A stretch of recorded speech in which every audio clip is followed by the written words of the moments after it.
Tapi lo jangan bawa-bawa nama presiden, jangan jual-jual nama presiden. Betul. Lo kalau mau bela dia silahkan aja, tapi lo harus tahu presiden nggak pernah mentoleransi koruptor, even itu orang terdekatnya dia. Penting kalian bertanya, kalau Anda punya nyali bertanya, tanya kepada Kapolri, hei kenapa nggak nanya Pak Prabowo dulu sebelum melakukan ini terhadap tangan kanan dari yang dibanggakan oleh Presiden Prabowo. Tanya, saya baru tahu tidak ada izin. Itu bayangkan coba, seorang kebanggaan dari ini, lihat nggak foto ini, kebanggaan dari presiden dan sudah mengembalikan ke negara 430 triliun. Waduh. Ini di sini bukan masalah orang kesayangan Pak Prabowo atau orang kebencian Pak Prabowo. Di sini masalahnya penegakan hukum, Bang. Penegakan hukum secara normatif harus dilaksanakan, Bang. Pak Prabowo itu banyak banget orang yang disayang sama dia, ya termasuk Pak Edi Prabowo dulu, kasus Benur, itu juga dipenjara. Assalamualaikum warahmatullahi wabarakatuh. Halo sedulur semuanya, selamat datang kembali di Surah Pentol, channel yang membahas berbagai video viral dan reaksi netizen paling panas di Indonesia. Kali ini kita akan membahas Hotman Paris yang kembali membuat publik geger setelah resmi menjadi kuasa hukum mantan Jampitsus Febri Ardiansyah dalam kasus yang sedang menjadi sorotan nasional. Bukan hanya itu, pernyataan Hotman yang sempat mengaitkan nama Presiden Prabowo juga memicu gelombang kritik dari berbagai pihak dan membuat media sosial semakin memanas.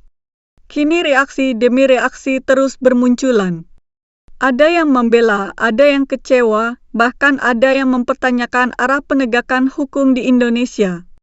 Tonton videonya hingga usai, karena saya akan memberikan komentar cukup panjang di bagian akhir video. Yuk kita tonton videonya.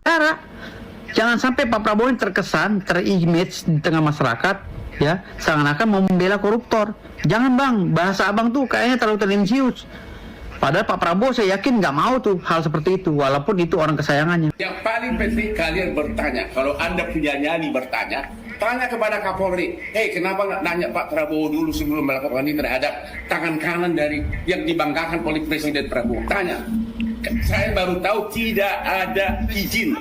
Ngapain harus izin? Seorang kebanggaan dari ini, dia nggak foto ini, kebanggaan dari presiden. Betul. Dan sudah mengembalikan ke negara 430 triliun. Belum lagi transferasi yang begitu besar yang tidak pernah disentuh sebelumnya. Begitu saja dipermalukan. Ada apa? Astagfirullah, saya nggak nyangka Bang Hotman Paris mau menjadi pengacara seorang koruptor. Ini betul-betul membuat kita semua kaget guys ya. Bang Hotman, kenapa harus Anda sih Bang Hotman? Ini ada surat cinta dari netizen untuk Anda yang akan saya bacakan untuk Anda. Tolong Bang Hotman, please, kalau Bang Hotman punya waktu, luangkan sebentar dengarkan ini. Kita semua tahu hukum positif mengatur bahwa setiap tersangka berhak mendapatkan pembelaan. Kita paham betul ada gium hukum itu.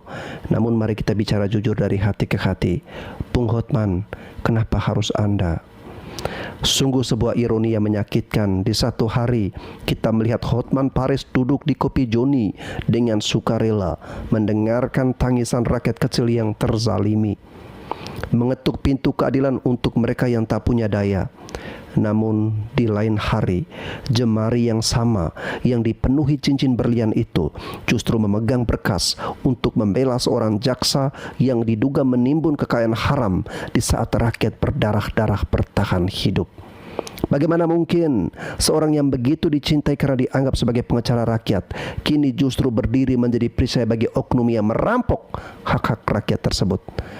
Apakah ruang sidang kini hanya menjadi panggung transaksi logika di mana moralitas bisa ditukar dengan nama besar dan angka-angka? Bagi para penggemar dan masyarakat yang mengeluh-elukan Anda Bang Hotman, langkah ini bukan sekedar profesionalisme kerja. Ini adalah patah hati nasional. Masyarakat kecewa karena kami melihat figur yang kami percaya sebagai simbol perlawanan terhadap kesewenang-wenangan kini justru menggunakan kecerdasan hukumnya untuk meringankan atau menyelamatkan seorang terduga koruptor kelas kakap.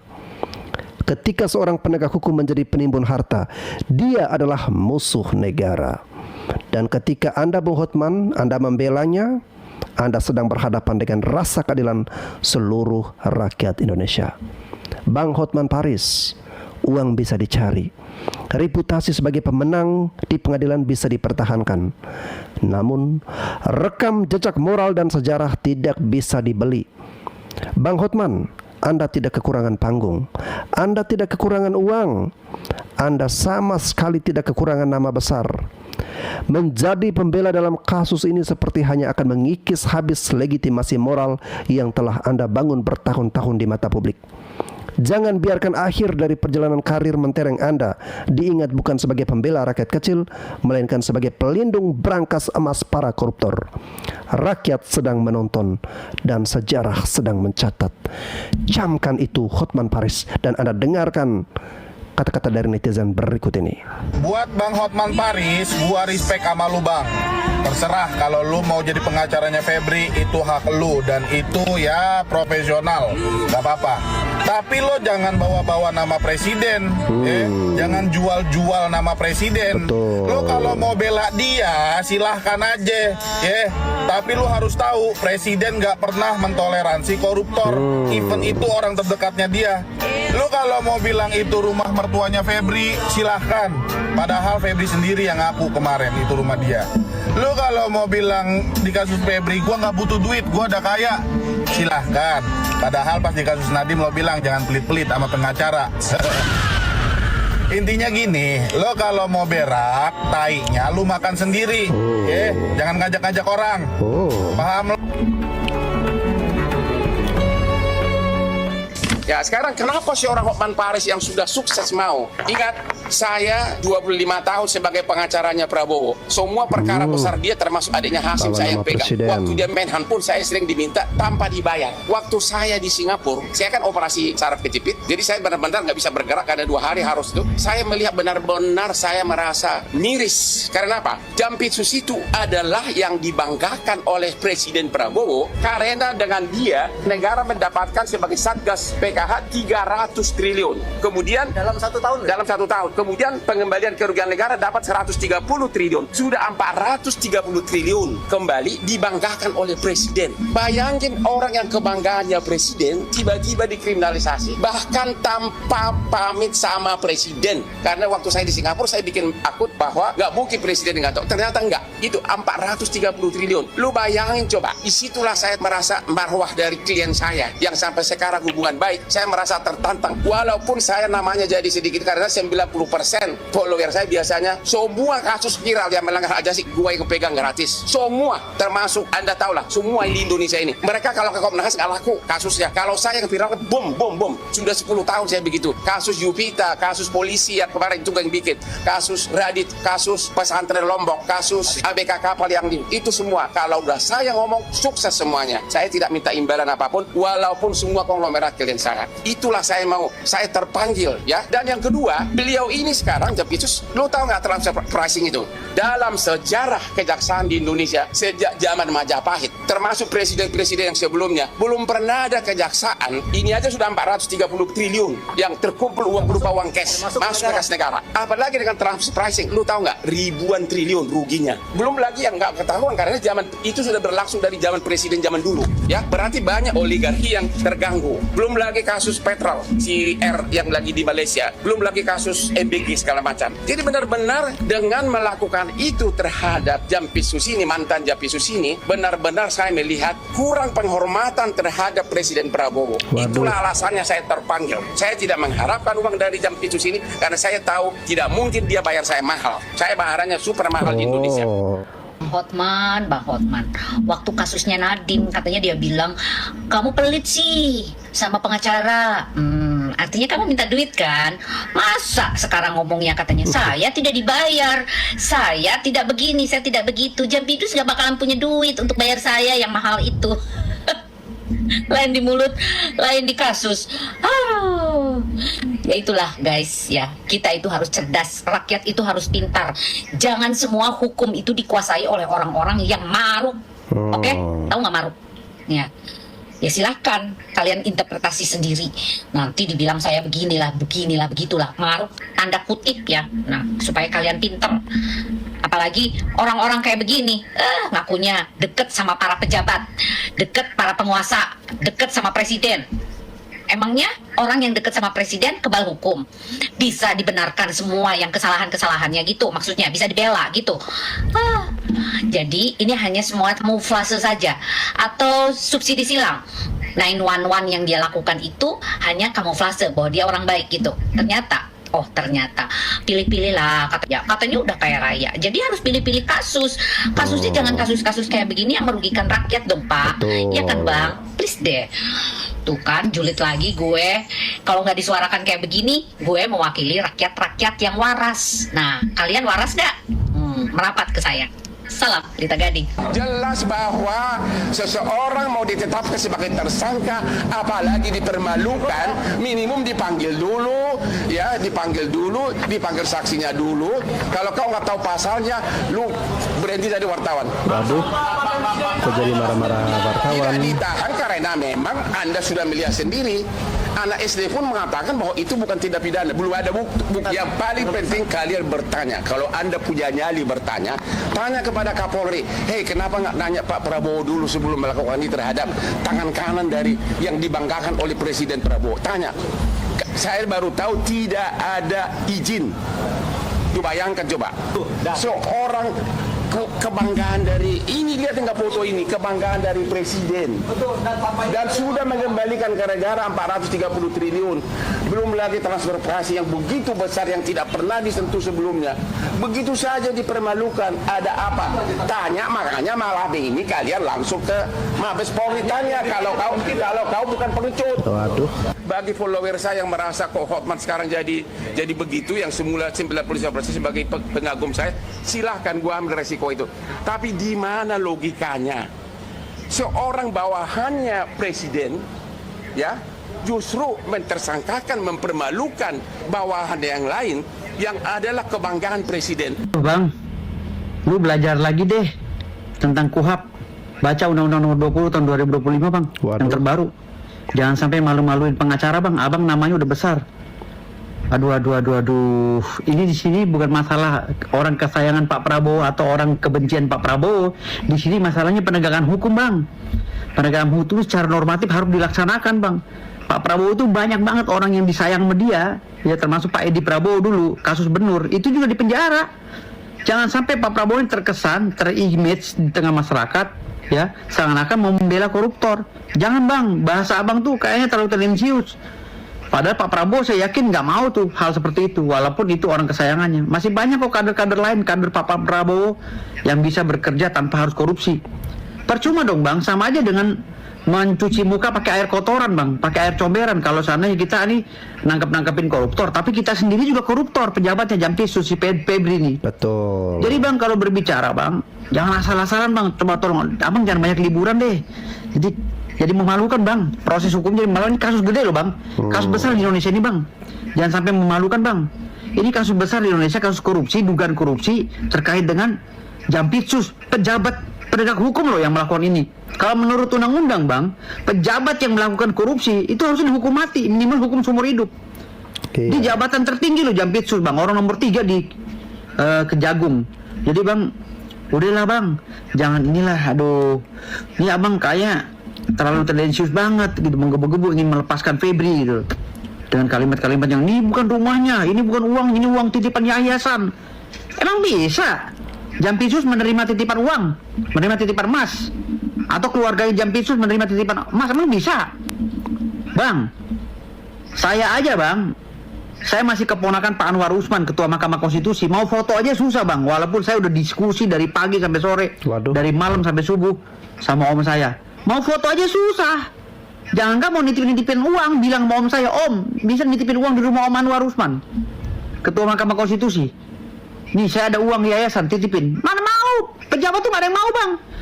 Jadi kalau seandainya pejabat itu mau dan ada saudaranya yang mau juga menitipkan uang di situ, membuat brankas sebesar itu dengan cara pembuatannya nggak tahu dah berapa lama, itu ada apa Bang? Betul. Abang juga harus paham analisis yuridis Bang. Dan kalau masalah terkait dengan polisi, abang jangan mojokin polisi Bang. Polisi masalah beliau itu ingin menetapkan itu sebagai tersangka Febri Ardianto, itu sudah tepat Bang. Abang berkata harus diperiksa dulu si terlapornya, harus diperiksa dulu si pelakunya. Nggak perlu bang. Di pasal 90 ayat 2 bang, ayat 2 ayat 3 abang baca baik-baik sambil abang ngopi di Bali, ya, sambil abang healing, sambil abang di pesawat baca baik-baik KUHP yang terbaru bang, Undang-Undang Nomor 20 Tahun 2025. Setiap pemeriksaan pada pidana khusus, ya, yang berkait dengan tangkap tangan, ya, tangkap tangan tentang barang buktinya dan lain-lainnya, itu dia perlu pemeriksaan terlebih dahulu si pelakunya bang. Polisi juga berhak untuk menetapkan tersangka asal ada 2 alat bukti. Nanti masalah benar atau salahnya di persidangan. Setelah P21 lalu tahap 2-nya ditahan, lalu disidangkan di pengadilan. Gitu loh bang. Jadi abang jangan sampai berstatement bahwa ini belum diperiksa. Kalau kasus nyolong ayam nggak ada masalah bang, diperiksa dulu si terlapornya. Tapi ini kasus-kasus khusus bang, pidana khusus, lex spesialis. Abang harus belajar lagi, aduh jangan banyakkan liburan bang. Apakah si Febri ini bakal lepas di tangan Hotman Paris? Kita semua tahu bahwa Hotman Paris ini bukan pengacara kaleng-kaleng. Padahal beberapa hari sebelumnya Hotman itu pernah berstatement memuji keberanian Prabowo dalam mengusut kasus Jampitsus. Sekarang malah jadi pengacaranya. Ya seperti itulah pengacara harus profesional. Sejauh ini belum ada pengacara yang mampu menandingi kehebatan Hotman Paris dalam beracara. Hanya ada satu orang yang bisa mengimbangi. Dia adalah Dr. Firdaus Oiwobo, SHMK, MKN, HGU, JPG, MCK. Hotman Paris resmi menjadi kuasa hukum ex Jampitsus Febri Adriansyah. Jadi ini sudah resmi dikonfirmasi langsung oleh Hotman Paris ya guys. Dan lucunya ini kemarin sehari sebelumnya Hotman Paris itu ada menyinggung soal Febri Adriansyah. Jadi Hotman Paris itu ada menyinggung soal status Febri yang berubah-ubah dari tersangka menjadi saksi. Dan ya beliau bilang bahwa buat apa sih belajar KUHP kalau hukum itu dirubah-rubah seperti ini. Tapi sehari setelahnya ya hari ini tanggal 17 Juli 2026 hari Jumat, tiba-tiba saja Hotman Paris diumumkan menjadi pengacara ex Jampitsus Febri Adriansyah. Ya gitulah guys. Jadi inilah realita ya. Di sini tidak ada yang salah atau benar ya. Itu hak Hotman Paris sebagai pengacara ya, karena kan itu profesinya. Ya kalau kita lihat di sini ya Febri Adriansyah itu kan adalah klien ya. Jadi Hotman Paris ini kan selaku pengacaranya. Tentu saja dia dibayar untuk menjadi pengacaranya dan ini kan profesionalisme ya. Jadi kalau gue lihat sih ini hal yang biasa ya. Namanya pengacara ya siapa kliennya ya itu yang dibela gitu ya. Masalah moral ya kita tidak bisa bicara ya di sini karena kan ini kan profesionalisme ya. Tapi ini jadi seru banget ya guys. Jadi drama perkorupsian ini akan menjadi semakin panas ya. Tapi tetap kita harus menghormati proses hukum yang berjalan ya. Jujur gue kecewa banget sama drakor alias drama koruptor Febri Adriansyah. Kita kira ini bakal jadi ajang buat buka-bukaan kasus dugaan korupsi. Tapi ternyata ujung-ujungnya malah terlihat bersinergi. Pakai tos-tosan di acara konferensi pers itu maksudnya apa ya? Izin. Kalau kemarin kata Pak Mahfud setan ketemu setan, ya masalahnya setan ketemu setan, mereka berteman saling nutupin kebangsaan masing-masing. Kasusnya juga dilimpahin dari Polri ke Kejagung. Padahal jelas-jelas yang bermasalah itu adalah petinggi Kejagung, diperiksa sama Kejagung. Padahal nggak ultimate necessary pelimpahan ini. Bisa loh tidak dilimpahkan ke Kejagung. Jadinya sekarang jeruk periksa kepala jeruk dong. Masih berharap bisa objektif dan adil in this country. Serius. Kemarin baru aja kesebar sprindik atau surat perintah penyidik yang dituliskan sama kejaksaan masih menulis Febri ini statusnya sebagai saksi bukan tersangka. Walaupun habis itu langsung diralat. Udah gitu setelah drama baik-baikan ini, Kejagung memerintahkan Kejati di seluruh Indonesia untuk stop memeriksa SPPG bermasalah. Lo tahu berapa banyak SPPG yang dimiliki sama Polri? Hampir 1.500. Tapi ini nggak ada hubungannya, itu fun fact doang gitu. Terus kemarin ada berita juga katanya Polri masih mengecek keaslian emas yang ada di rumah Febri. Lucu sih ini. Apa saja habis ini ada berita itu emas-emas palsu dan uang-uang monopoli. Aduh bisa gila gue lama-lama kalau ngomongin kasus di Indonesia ini. Sama lo semua. gila kita. Punya lo pada. Breaking news guys, Bang Hotman jadi kuasa hukumnya Jampitsus yang kemarin itu ditangkap dan dijadikan tersangka guys, gara-gara numpukin tuh yang namanya dolar-dolar dan emas berkilo-kilo guys. Aduh, gimana menurut kalian guys? Nah, ini semua netizen bergerak nih. Tapi nih, kalau menurut saya ya, semoga hal ini dia menjadikan sebagai kuasa hukumnya Bapak Jeffrey itu ya, siapa sih Jeffrey ya, siapa tuh namanya lupa.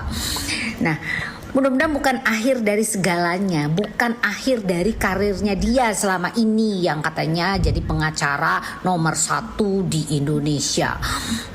Mentang-mentang dia dekat dengan presiden, dengan pengusaha-pengusaha hebat di Indonesia, dia bisa memenangkan ini semua. Sekarang zaman sosial media pada melek dan rakyat Indonesia udah pada pinter mana yang benar, mana yang salah, mana yang harus dibela dan mana yang tidak dibela. Nah lo, kita kawal guys sampai tuntas. Kan si Febri gak bakalan ketangkap. Mau ada barang bukti emas segunung juga, pasti bakal ada celah buat dia. Apakah tidak janggal coba? Statusnya yang awalnya dari tersangka itu tiba-tiba jadi saksi. Logikanya ini gimana? Coba dong kalau bermain yang cantik gitu loh.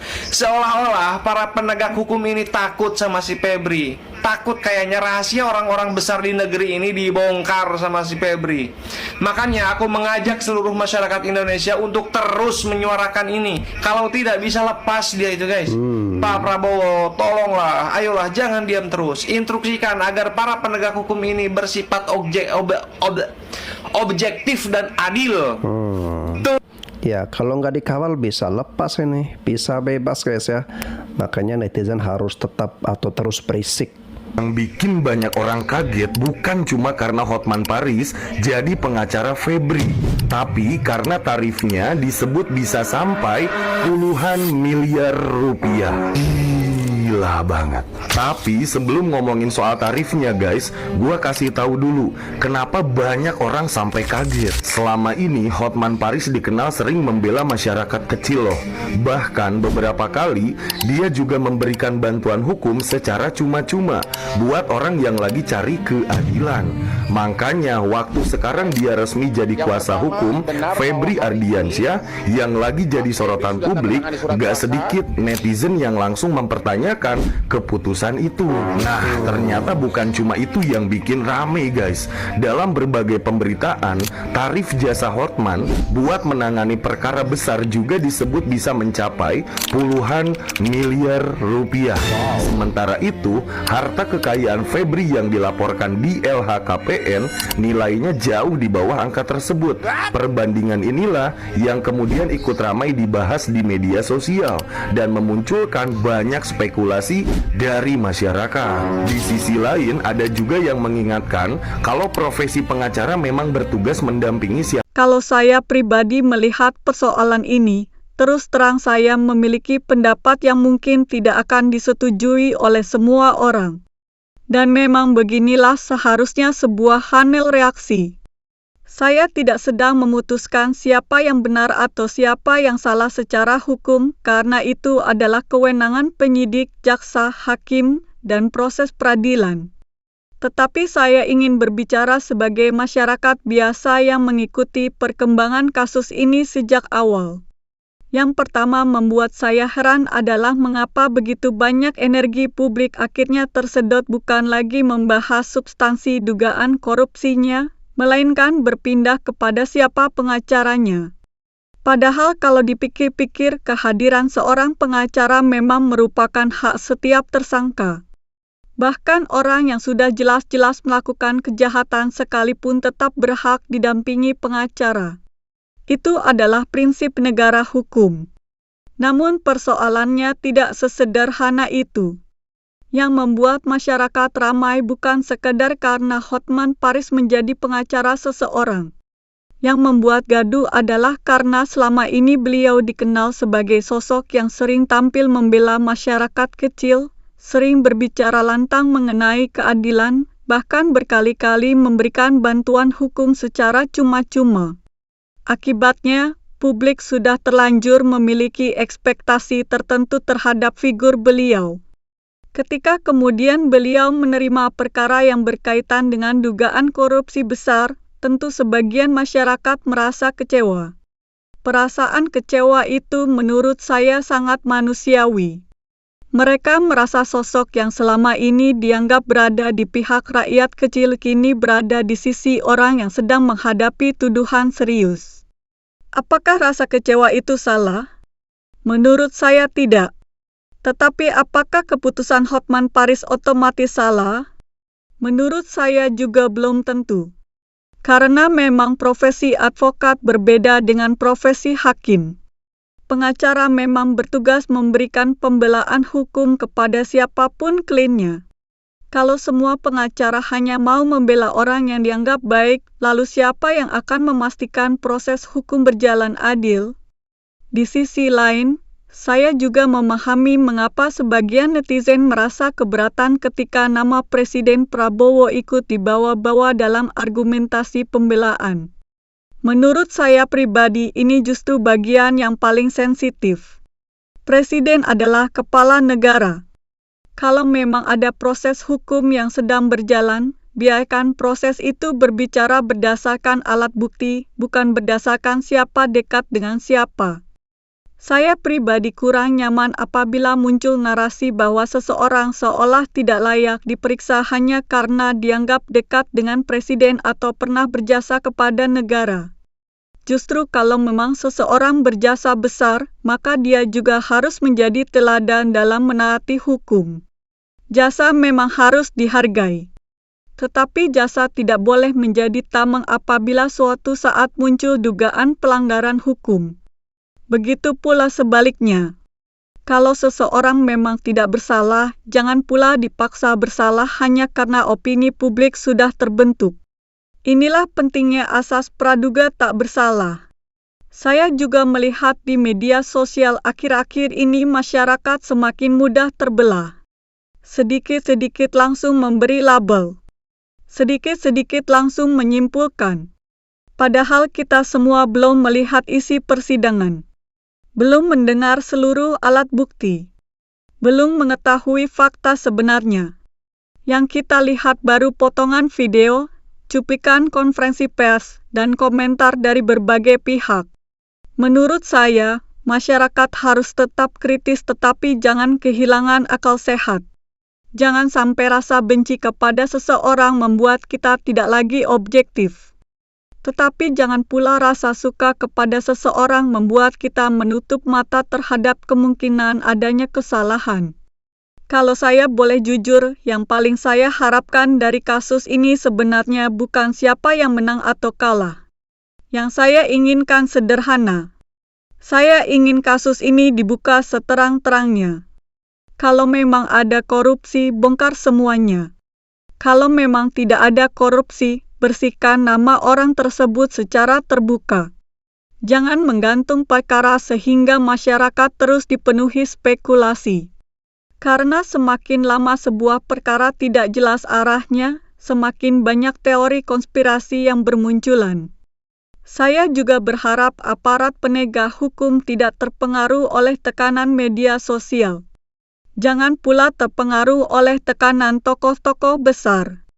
Bekerjalah sesuai alat bukti. Kalau alat buktinya cukup, lanjutkan. Kalau tidak cukup, jelaskan kepada masyarakat mengapa tidak cukup. Transparansi jauh lebih penting daripada sekadar memenangkan opini. Saya yakin masyarakat Indonesia sekarang sudah jauh lebih kritis dibanding beberapa tahun lalu. Netizen sekarang bukan lagi penonton pasif. Mereka membaca berita dari berbagai sumber. Mereka membandingkan informasi. Mereka mengkritisi pernyataan pejabat. Dan itu menurut saya merupakan perkembangan yang positif selama tetap dilakukan dengan sopan dan bertanggung jawab. Saya juga ingin mengingatkan kepada kita semua agar tidak mudah menganggap seseorang pasti bersalah hanya karena viral.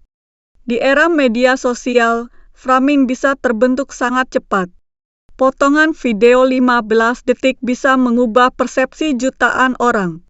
Padahal konteks lengkapnya belum tentu seperti yang dibayangkan.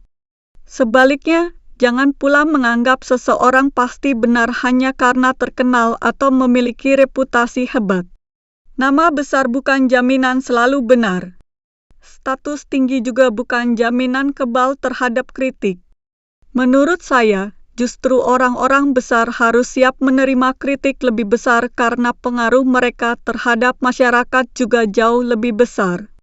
Terakhir, saya ingin mengatakan bahwa apapun hasil dari perkara ini nanti, semoga benar-benar menjadi pembelajaran bagi semua pihak.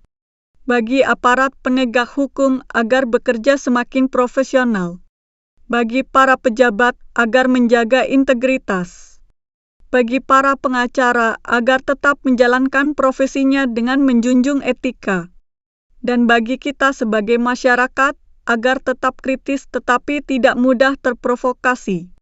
Karena pada akhirnya yang paling kita butuhkan bukan sekadar menang dalam perdebatan di media sosial, melainkan kepastian bahwa hukum benar-benar ditegakkan secara adil untuk siapapun tanpa memandang jabatan, kekuasaan, kedekatan politik, maupun besarnya nama seseorang. Itulah pendapat saya. Tentu saja Anda boleh setuju ataupun tidak setuju. Justru disitulah indahnya demokrasi. Yang terpenting, mari kita berdiskusi dengan kepala dingin, saling menghormati pendapat, dan tetap mengedepankan fakta daripada emosi. Kalau menurut teman-teman bagaimana?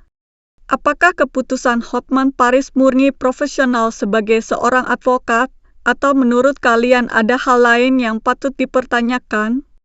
Tulis pendapat kalian di kolom komentar, tetapi tetap santun dan saling menghargai. Jangan lupa like, subscribe, aktifkan lonceng notifikasi, dan bagikan video ini agar semakin banyak masyarakat yang mendapatkan berbagai sudut pandang mengenai isu yang sedang hangat ini. Sampai jumpa di video berikutnya. Wassalamualaikum warahmatullahi wabarakatuh.